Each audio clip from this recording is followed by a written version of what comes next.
Happy Monday, good morning, good afternoon, good night, wherever you're watching, whenever you're watching, however you're watching. Welcome to the Bet Online Salute to Troy podcast. It's another Monday, another game in the books. The Trojans are now 4-0 and moving on. Fell in the rankings to 8, but rankings don't matter right now until week 8. So we'll live through that. We got a full cast here today. We got the man, the myth, the legend, the CEO, Mr. Humble himself, Ryan Dyrud. How are you doing today, Ryan? What's happening? Good. We had fun on Saturday night at Stone Brewery and watched a nail biter, but the Trojans came on top, so happy to talk into it. There we go.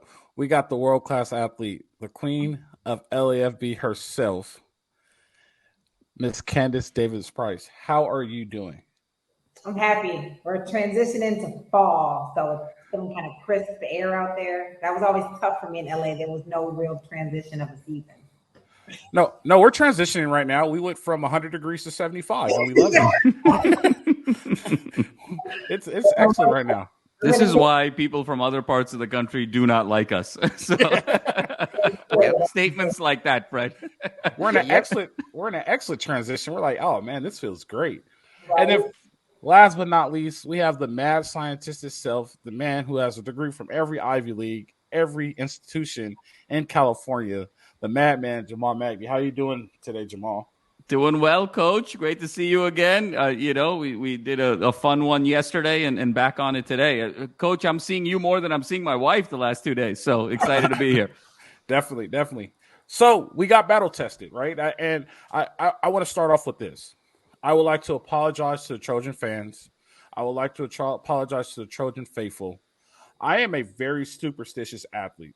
When I played, I had to do everything the same. Had to put my right sock on before my left sock, had to put one wristband on before the other, had to do the same pregame routine, had to sit in the same chair.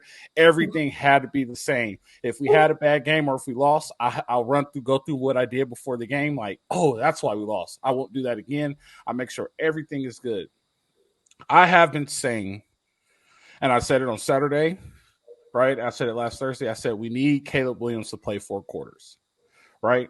And the sports god said, you want Caleb Williams for 4 quarters? We'll give you Caleb Williams for 4 quarters. And we got Caleb Williams for 4 quarters. Now, Caleb Williams for 4 quarters was amazing. But with that being said, this is not the time to have Caleb Williams for 4 quarters. This is Caleb Williams we need to see. The Trojans went and played Arizona State, 42-28 victory. But it was a nail biter, and they got battle tested, right? With that being said, all in all, I'm not upset because this needed to happen, and it needed to happen now because they needed to be battle tested. Also, it reminds me of the old Pac-10 where you could walk into any stadium at any time and you could take an L from anybody. When I played, we played all 10 teams, all 9 teams in the Pac-10 at the time. So there wasn't a we missed one every other year. Like it was the full schedule at the whole time, and Tempe was popping. Ryan, you asked me on Saturday, what stadium reminds you? You saw what Tempe could do, right? Like every stadium. Now, the Trojans have a target on their back. Every stadium they go to, they're going to be tested. It's going to be sold out. Everybody wants to see the best team in the conference. Everybody wants to see the reigning Heisman Trophy winner. And they got their first test of that. They have their first test of, all right, we're going to try our best to beat you. We saw trick plays from a team that was, a 35-point favorite. They were trying to win the game, and Arizona State gave them every single thing that they had, and the Trojans prevailed. And I have no problem with it. Was it a sloppy game? Absolutely. Was it bye week lows? Probably. But this was the test that was needed from the Trojans, right? I will say this: Caleb Williams is amazing. Caleb Williams is amazing, and it's just unfortunate that he's flying below the radar, but there's going to become a time where he will be in the headlines again. But I mean, 5 touchdowns. Why do you say he's flying below the radar? I'm on the other side of the country, and I've heard nothing but positive things. I've also, and this is going to kind of jump into what I want to talk about, like his level of composure that he's been able to exhibit through all scenarios. So are they not loving him like they should in California? Because I'm hearing about him in Ann Arbor. you're hearing about him because he's Caleb Williams. Okay. You're not hearing about him because of him being the front runner of the Heisman race. Okay.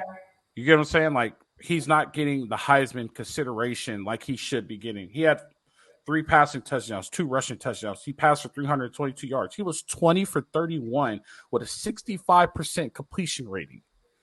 Like, I mean, I also feel like he does it smooth. Right. You know, watching the other quarterbacks, they look a little, playing it cookie cutter, stay following, as you would say, the scheme and reading this. But, the level of composure and how smooth he does, which will make sense in LA being smooth. But like any quarterback that's going out there with nail polish on their fingernails and rifle something, that's a level of confidence, right? Yeah, it is. It's 100% level of confidence. It's just he's the best. That's why it looks so smooth. When you see good player, here's a good example. When you watch Kawhi Leonard, because that's the best example I can give you.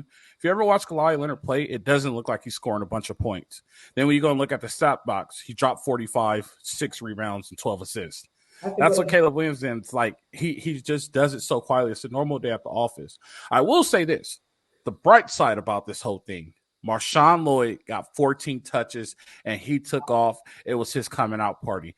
This was the Marshawn Lloyd, and this was the running game that we were looking for. This is the Marshawn Lloyd, and this is the running game that you've been asking for, Jamal, and it finally happened. Was it against lower competition? Yeah, but we needed to see that. We needed to see a dominant running game. The one thing that I'm not happy about, Austin Jones only got 3 carries, but 36 yards. So we know the ability that he has. My hat goes off to Austin Jones because he is a true program player. Doesn't complain about carries. He's all about the team. He's all about the Trojans, and that's the type of person we need. I am going to go to Ryan first. What are your takeaways from this game? Yeah. Well, I mean, I'll start with this. Like, hats off. I'll say my first negative statements and then go kind of the positives. And, I thought SC got out coached. Kenny Dillingham, hats off to him, the game plan he put together. And sometimes, in not just sports, but in even job or walk of life, like when you have nothing to lose and you can just throw everything we see it all the time. The greatest sports stories in history are David versus Goliath, right? When they're not expected to win and they throw haymakers and just keep coming. And it's the Rudy stories and stuff like that. And that was ASU on Saturday. And it was a fun brand of football. And I think they're in good hands down there with Coach Dillingham. And we talked to Coach Riley on Thursday, and he said he talked about how he had the utmost respect for him and their coaching staff. So, they came out and they put together a game plan and executed it. And their players played their butts off. And I thought probably outcoached SC overall, outplayed in terms of just the work they put in overall. But the thing that I took from it, especially after letting it marinate for 24, 48 hours is, good teams can get punched in the mouth by a lesser opponent, panic, and lose, and there goes the seasons. USC was a 35-point favorite, 34.5 point. They're bar none better at every single position, especially with all the players out for ASU, with the injuries they had, with the lack of scholarships, hands down. But the great teams, sometimes when you face that adversity, which we can argue they shouldn't have faced that adversity, but they did. And was it too early in the season? Probably. Was it against an inferior opponent? Yes. But when they faced that and played as poorly as they did off the bye week and kind of looked like they were going through the motions at time, even on offense, defense looked good sometimes, then looked bad other times, giving up big plays. But you get the job done on the road, first road game, and you still win by 14 points. So I think there's a lot to learn from this game. There's definitely some negatives and some reoccurring themes that we've talked about a lot.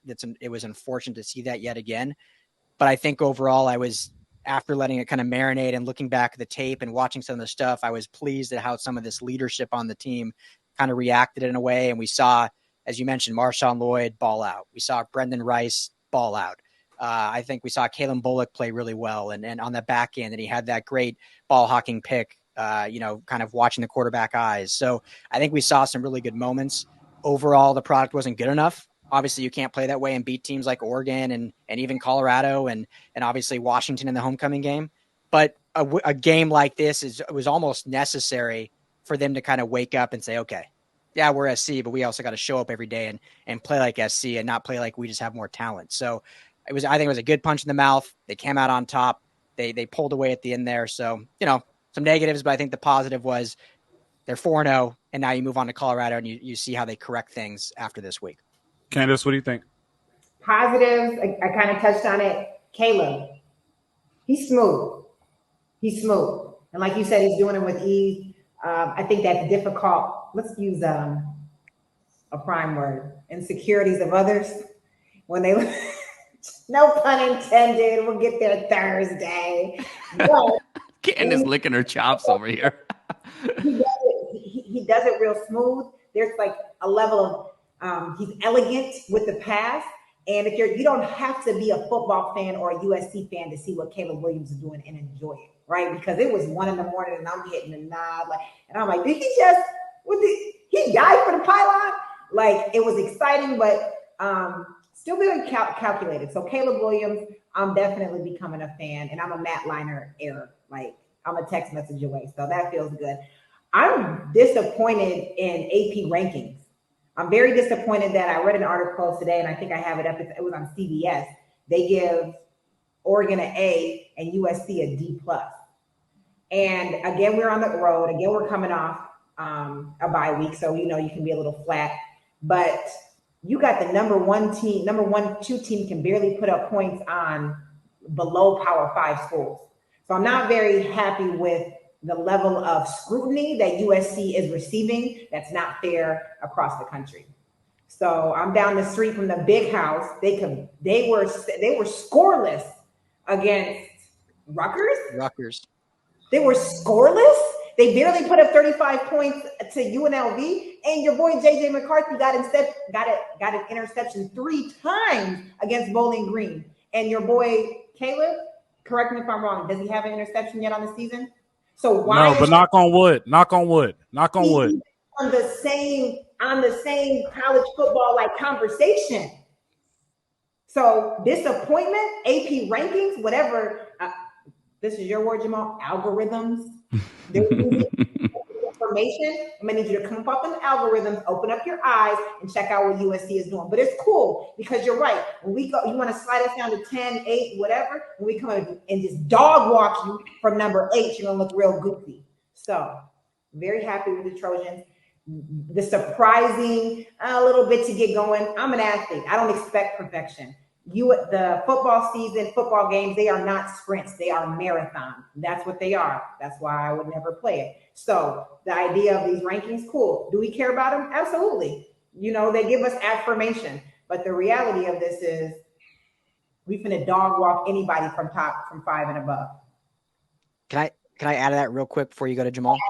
Yeah, you can. Just because I wrote an article about that today, actually. And I'm going to agree with you, Candace. The AP rankings don't matter, obviously, because the CFP rankings are what matter. But the CFP rankings is a committee, and they're human beings, and a lot of their basis is on where teams ranked kind of going into it.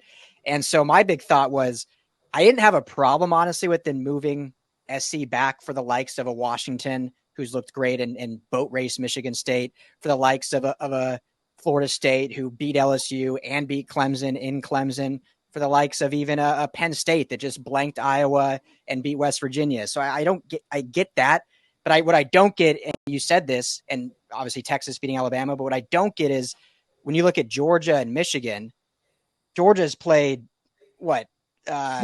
University of but Georgia's Tennessee, two-time defending national champion, Ryan. I mean, there's a little bit of respect that comes with that, and rightfully so. They're trying to be the first team to go three-peat since the 30s, so that comes with a little bit of respect. Yeah, but when you're struggling against when you're playing when everybody's deep in conference play and you're playing. Who did they play? Charlotte or somebody like that?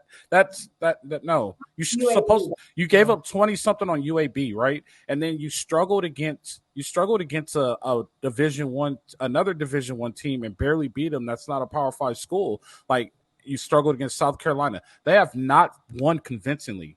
The only thing that they're using is SEC. Now, I will say this. This is the problem. Candace, you stayed up until 3 o'clock because you're a USC Trojan. Everybody's not staying up that late. And so the problem is they're not staying up that late and they're waking up and they're saying, oh, USC barely won against Arizona State and they lost to Fresno State. Nope, they're getting moved down. But I will say this, coaches know. And the coaches poll, SC did not move. They're still number 5. So there's two things that come into factor. It's the East Coast bias, and there will always be East Coast bias, right? And then there's the fact of people still think that the SEC is a good conference this year, and it's not very good this year. And it's not going to take until the middle of the season where they figure it out, like, all right, these other conferences are pretty good, and I said this is going to be the first year without an SEC team in the college football playoff, and I still stand on that. Like, they're not good enough. So, like, you can have it right now, and it's only going to be week 5. It doesn't matter. We have 3 more weeks until it really starts to matter. These AP polls are a bunch of writers who've barely played or never played, and then but when you look at the coaches poll, they understand, they know. So don't get too upset about it. Like, let's just wait until week 8. I feel like Georgia is holding on like with their nails to keep that grasp because of what you're saying about the SEC. So. Yeah, and then just to touch a little bit about back on the game, everyone is going to play their A++ to premium ultimate Madden 99 rating against USC the first half. They're going to try. They have to. USC is thinking national championship. ASU is thinking if we get on the board, just think of the stats that you guys are going to talk about, which is not my thing. The stats that some of those guys put up, the performance they put up at home, that meant everything to them. It wasn't about us losing to USC. It was about putting on a performance and what they did, right? So I'm not kudosing any other school, but to ASU to come out there with a plan to execute and really try and give them an opportunity, like where they're coming off of a bye week. They're going to be playing on the road. Let's use these things to our advantage and show our worth. So I don't think SC looked as bad. As an athlete, again, I'm like, hey, you come. Like, people aren't even getting up going to Planet Fitness, and that's $9 a month. Let alone playing a week of practice, not having a game, and going on the road. So that's that. Jamal. So Fred, it's an interesting conversation. Let me kind of go back to the game a little bit and start with the positives, and then we can zoom out a bit. In terms of the positives from Saturday night, I think there were some terrific individual performances. I think individual talent really shined in that game. Obviously, starting with Caleb Williams, he went through some adversity. He got punched in the gut, figuratively and literally at one point. With that false snap, had a superb game. In terms of highlights, in terms of just the gracefulness of the touchdowns, that might have been his most highlight-filled game. I mean, when you look at those kind of 3 passing touchdowns, the 2 to Rice were just gorgeous. Obviously, the second one where he basically kind of did a spin cycle 360 on the rollout and found Rice wide open on that right pylon. And then just a beautiful ball that he completed to Tahj Washington for the clinching last touchdown there. Again, I don't think he makes that throw last year. I think his down the field accuracy has been significantly better. I think the other terrific individual performance, I was sort of screaming for this of double-digit touches. Marshawn Lloyd looked phenomenal. Fred, you mentioned it earlier, the 14 touches. He was a walking first down every time he touched the ball. And I know you love Austin Jones, Fred, and he's a really good player. Austin Jones is not Marshawn Lynch, and there's no way this should be a 2-back system. Like, the only way Austin Jones should be getting more than 6 or 7 touches in a game is if Marshawn Lloyd is hurt. But there is nothing Austin Jones does that is better than Marshawn Lloyd. Like, Marshawn Lloyd is better than Travis Dye was last year, and just a combination of power and speed and versatility that is unique at that position. And then I think defensively, when you look at individuals, again, Solomon Byrd, was very, very disruptive with 2 sacks. You look at Romello Height, he had 2 sacks himself. Obviously, Bear Alexander, created a lot of disruption there in the middle and the interior of that line. And then Tack Curtis kind of jumped in more in garbage time. But those guys all played phenomenally. Ryan mentioned Calen Bullock with the high point interception, finally looking like the Calen Bullock of last year. So I think the individual talent and individual performances were pretty significant in that game. Now the negatives, and I think there's a few here. The first is I don't like this narrative that everyone's going to give SC their best shot, and so that's why SC gets a pass when they don't play well. I think it just kind of creates a culture of entitlement that isn't healthy. And I don't think championship teams are built on that, because let's just be real. SC hasn't been SC for 15 years. Okay. This team has won one conference title in 15 years. So to say that just because we're SC and everyone's going to take their best shot because we're SC, this isn't 2004 and 2005 anymore. This is a team that still needs to establish themselves nationally again. So I don't like that narrative, because I think it creates a culture of entitlement. The second thing I don't like is giving this team any credit at all for being resilient against Arizona State. I'll put it another way. This team was a 34.5-point favorite. Had they lost this game, this would have gone down as one of the 10 greatest upsets in the history of college football if they lost this game. So to say that, oh, they got punched in the mouth and they showed resilience of a championship team, that's delusional. Okay, this was a team that did not show up against a team that they should have blasted. That 07 game when they lost to Stanford as a 41.5-point favorite, they were only a 7-point favorite more than they were Saturday night, and that was the second greatest upset in the history of the sport.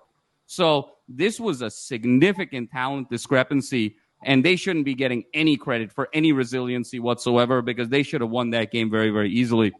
The concern that I have is this team is starting to look like last year's team in two areas. The first is missed tackles. And now this is the fourth game where the number of missed tackles has gone up. The first two games, they had 8 missed tackles. Game 3 against Stanford was 10. There was 18 missed tackles last night. Saturday night. That started looking like the Pac-12 championship game against Utah.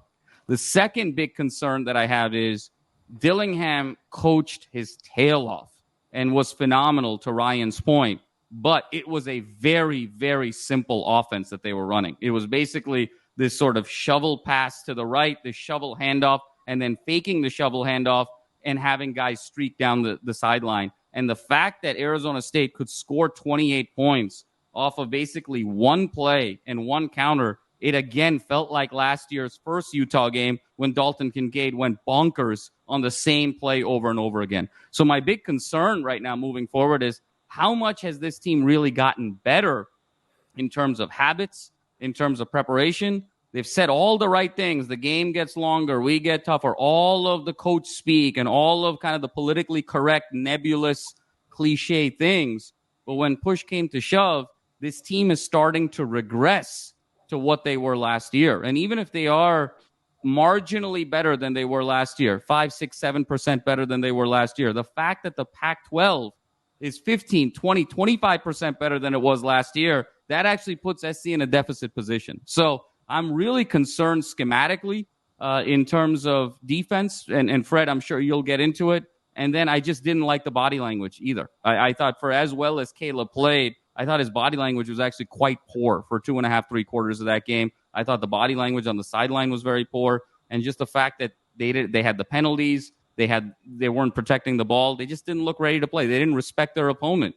And that was very, very telling at the end of the third quarter when Lincoln Riley went for it on 4th and 3 at the Arizona State 16 up 6 and didn't want to kick the field goal to make it a 2-score game because he had no respect for Arizona State. And those habits start reminding me of last year's habits, and they got to nip that in the bud because it's a big concern.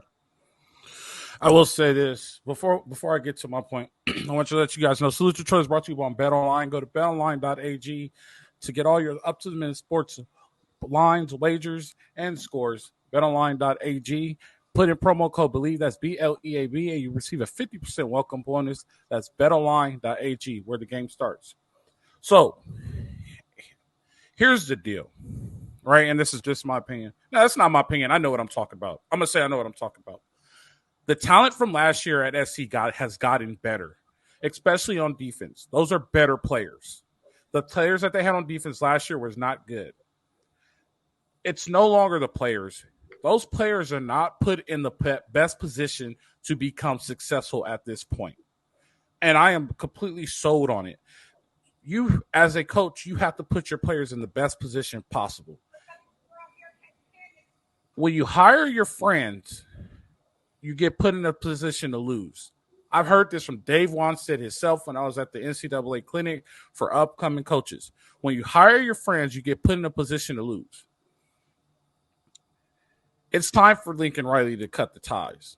Like, this has to be the last year.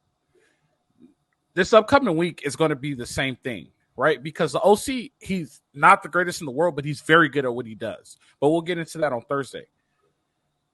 SC's defense is not put in the best position to win week in and week out. There is no way, as a defensive coordinator making $3 million a year, you're allowed to run the same play and be successful. I do not understand that. Dalton Kincaid became a first-round pick because of Alex Grinch. That's all it was. One game, 300 yards receiving, made him a first-round pick. Made him one of the best tight ends in the NFL draft last year. Let me ask you guys this question. Have you seen one reception from Dalton Kincaid this year? Not one, right? They're not being put in a position. I don't know if it's because Lincoln Riley's an offensive coach and he's an offensive emphasis guy, and they really don't care about defense. Just don't let them score a bunch of points. Or Alex Grinch just is not good enough. And we've seen this with Todd Orlando. Todd Orlando is the same way. Todd Orlando is not very good schematically. It's not the players. I will tell you this right now. Those players are good. Tackett Curtis was the Pac-12 freshman of the week. Tackett Curtis is going to become a leader on this defense. Tackett Curtis is going to be an All-American one day. He is a good player. Mason Cobb is good. He might not show it numbers-wise, but he flies 53 and a quarter like a maniac. He is all over the field. Bear Alexander is a man playing with boys, right? Calen Bullock is very good. Jalil Muhammad was a great pickup. That was one of the best pickups that I've ever seen SC do. They needed edge pressure, and they went and got to do it. Athletically, they are the best in the conference. Schematically, they are worse. There's 133 teams in NCAA Division I football. Scheme-wise, they are ranked 133rd. Another point is, can I ask you something real quick, Fred? Go ahead. Before we move on from that? Yeah. Because one thing that I thought was shocking, and we can blame the scheme, but also sometimes it's personnel. And I love Mason Cobb. You know, I think he was a great transfer, was great at Oklahoma State, but was hurt coming off 2 weeks. Then had the bye weeks. They hadn't played in 3 weeks, so maybe it was they just really felt like they wanted to get him a lot of reps. But they didn't play Rayshawn Davis or Shane Lee a snap. Rayshawn Davis has looked great from the linebacker position. I mean, what's your thoughts on not getting Davis in this game at all? Yeah, I don't understand that. And that part I don't know, so I don't want to speculate on what the conversation was. But that part I don't know. I can't give you an answer to that question because I don't know the answer to that question. But they should have put him in because at some point you have to start making production. And I agree with you on that.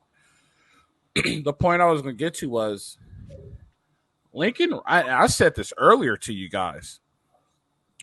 Oklahoma and the Dallas Cowboys are very similar. They get a lot of hype in the beginning of the season and throughout the whole season. And they don't accomplish anything. And that's what Stoops and Riley. That's both of them. And you see this thing to where they kind of have like this swagger. One of the best things you can see, players are reflections of your coach. And Riley has this swagger to where he's a little cocky, right? And you see it when he plays lesser teams. He tries all these trick plays and shows off all his new toys. They have kind of this. Hey, newsflash, you aren't us. We was allowed to walk around like that because we were going to win. Like, we were going to win. Like, there was – and that 2007 game, Jamal, I was there, and that brings back eerie feelings.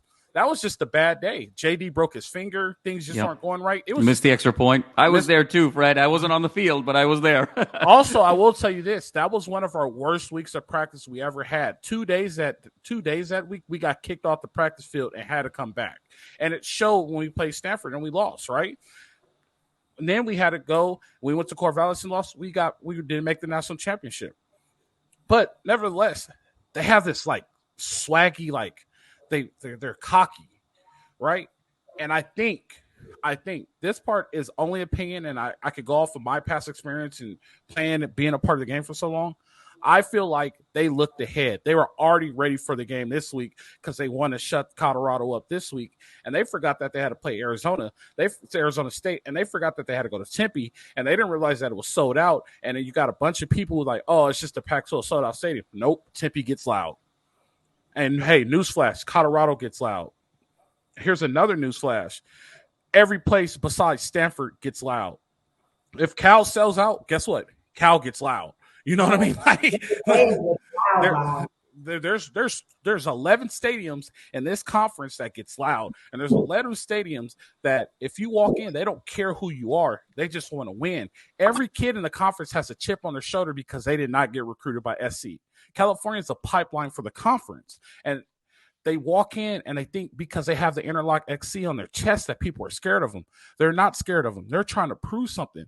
Just like those dudes are trying to get drafted, the team you're playing against is getting drafted. So it gets to this point to where like, oh, it's just Arizona State. And we saw that on Saturday. And we saw that on the first drive and the first few drives. And before you know it, you're in a ball game with a team that you shouldn't be in a ball game with.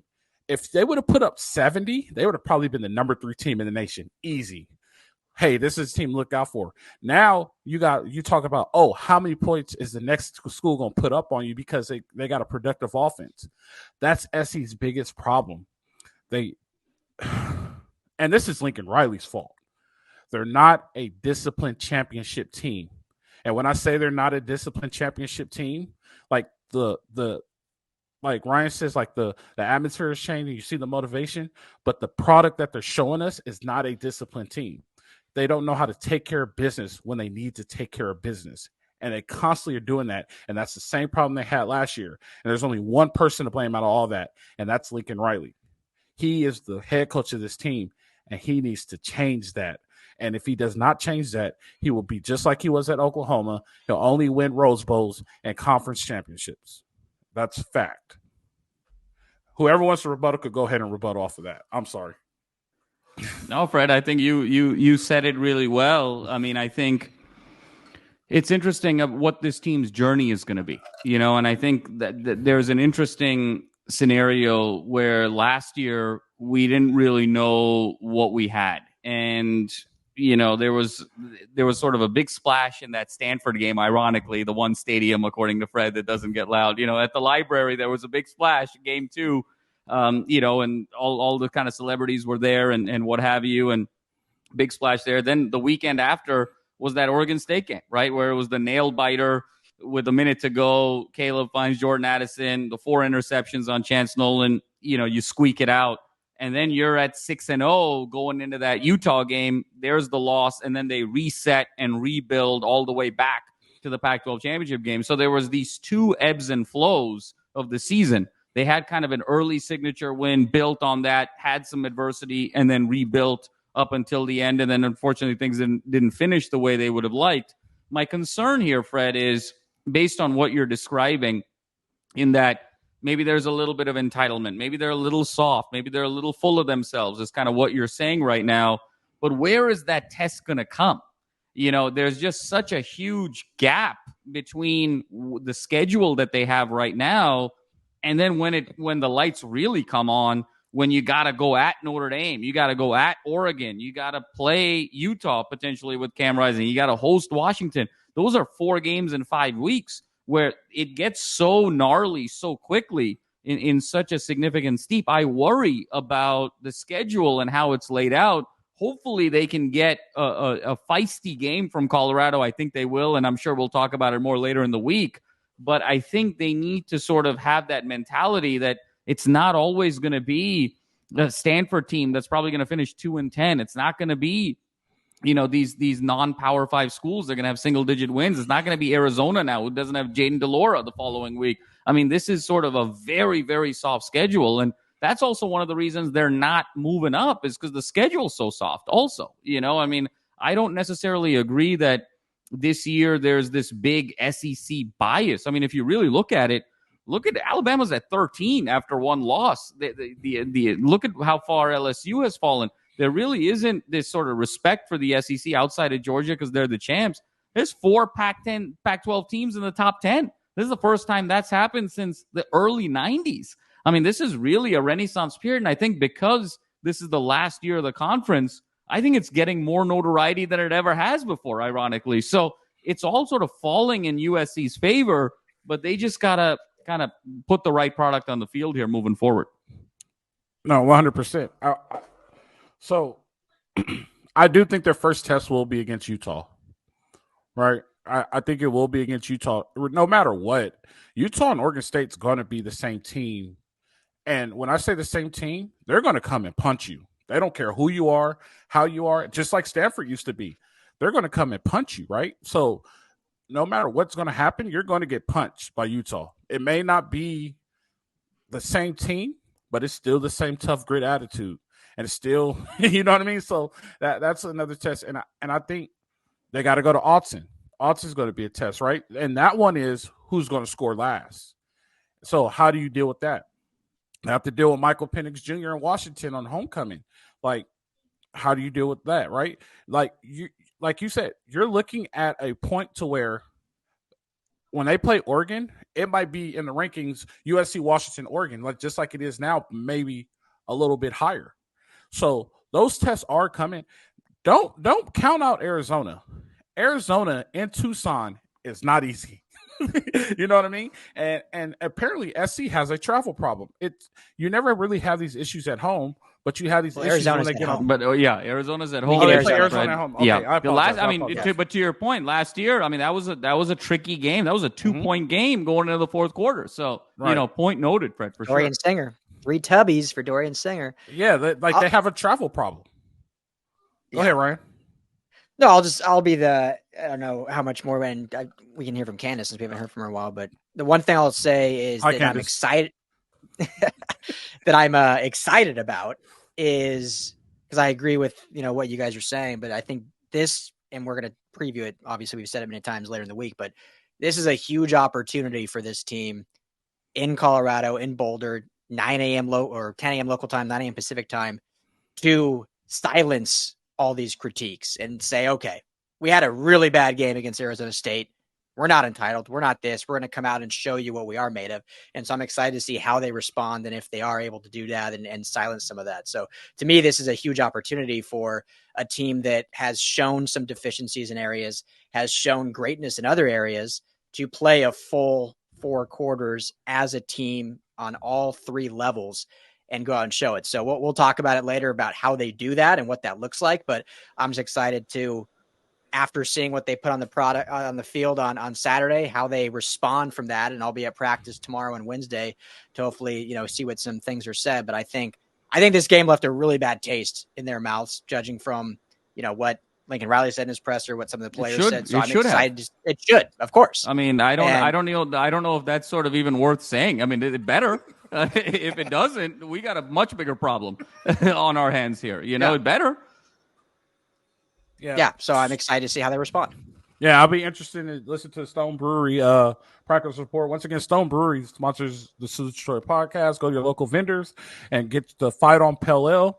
That's Stone Brewery. Local vendors, Fight on Pale Ale. Candace, I thought. So here's the thing. I thought you were the biggest critic, but you got some competition above you right now. The Madman is tough. Straight A's are nothing with the Madman. So, how do you feel about this? I'm just sitting back listening to Jamal because he's just so sophisticated with his comments. I'm a little bit more raw, but no, I mean, I appreciate it. Again, my perspective is very different being an athlete. I know that. I don't know if I haven't seen them play in person yet. And again, I'm watching them at 2 a.m. I did like how you touched on Lincoln Riley, and I don't know what championship level coach he is. And when you walk to USC, we've had some in the past that really jacked it up. But the notoriety and the history and the tradition and the type of talent that just flocks to USC, it makes it hard for you to kind of mess up. So I just don't feel that swag with him. And you said it. They take on the person of their coach. And Deion Sanders, Lincoln Riley.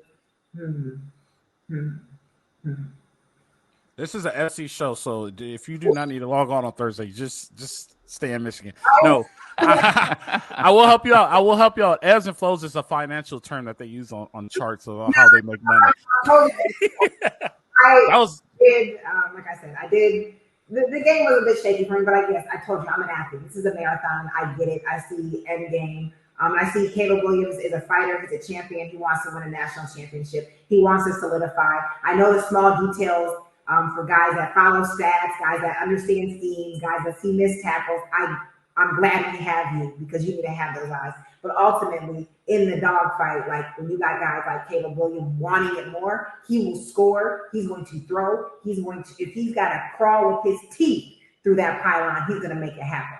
So SC is grateful to have a guy like that can wear green nail polish on his fingers and make shit happen. I will tell you this. There's one thing that needs to be fixed, and they need to fix it fast. They need to bring Zachariah Branch back down to reality. I think he got a little too big for himself. You're looking like that, but he's fine. Hold on. You guys aren't. You stop. Just listen to what I'm saying. That's what I'm saying. Wait, seriously. Preach it. He should have never took the kickoff out the end zone. He should have never done that. He got lucky because his knee was down. That would have been another turnover, right? He's starting to not work upfield. He's thinking he could start reversing field because he thinks he's better than everybody on the field. They're Division I players also. They're on scholarship also. I saw a nice interview with him in that liner, and he gave a lot of credit and homage to fantastic players that his work ethic and I feel him on this. That's fine, but just listen to what I'm saying. He should have never took that. The fact that you think you could take an end zone, a kick out of the end zone and run almost 105 yards, that has to stop. Can't do that. There's certain things out there that he's doing that because the hype is there. And I'm not saying kill his confidence, but you have to. You said what? Reggie Bush never took a kick out the back of the end zone. I don't know. I gotta disagree with you on this. I like you can, but let me ask you this question. That his knee's not down. His knee's not down, right? The Arizona State gets the ball. They score the ball on their 17-yard line. It's now 14-7 Arizona State. Whose fault is that? He's a rookie. Give the guys, let him make some mistakes. If we're talking about his senior year and he's doing foolishness, sure. Let the rookie be. You got seasoned defensive men out there missing tackles.